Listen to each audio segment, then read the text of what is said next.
নমস্কার বন্ধুরা, রত্না কিচেনে আপনাদের স্বাগত জানাই। আজকে আমি পনিরের চপ করব, নিয়েছি, সব তৈরি করেছি, আপনাদের সঙ্গে শেয়ার করে নিচ্ছি। দেখে নেন, এটা পনির কুড়িয়ে রেখেছি, এটা আলু, এখানে পেঁয়াজ কেটেছি, কুচি কুচি পেঁয়াজ করেছি, কাঁচা লঙ্কা কাটা আর গাজরও নিয়েছি। আর মশলা দেব লবণ, চাট মশলা, জিরার গুঁড়ো, আর অল্প লঙ্কার গুঁড়ো দেব, আর মিট মশলা দেব, এটুকুই দেব এখানে। আর পেস্ট বানাবো আমি।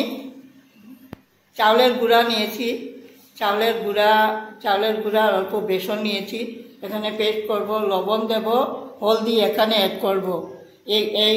এইটার মধ্যে দেব না, এই চপের ইয়েতে দেব না, হলদিটা দেব না। এখন তৈরি করে নিয়েছি, মেখে তৈরি করেছি। এখন ভাজবো, আপনারা সঙ্গে থাকেন, দেখবেন হয়ে গেল।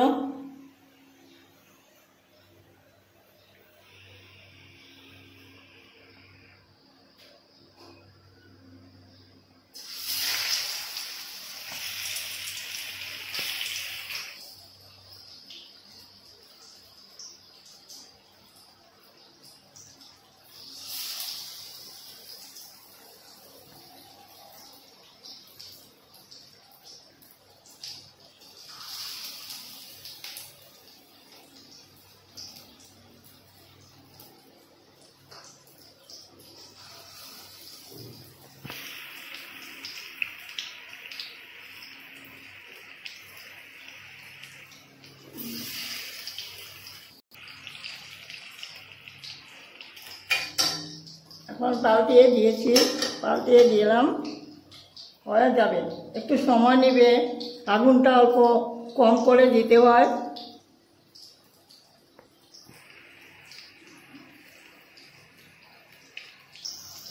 হয়ে গেছে বন্ধুরা, দেখেন কি সুন্দর মচমচে করে চপ বানিয়েছি, পনিরের চপ। নামিয়ে ফেলবো।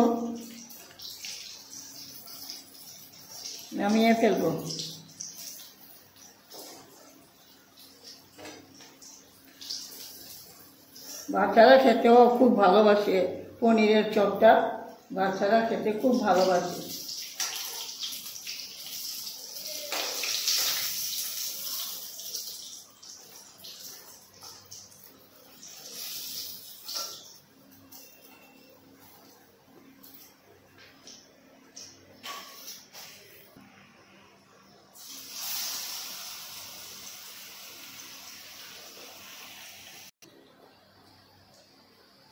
এখন আরেক বেশ বসালাম, এটা হয়ে গেলে আরেকটা বসালে হয়ে যাবে।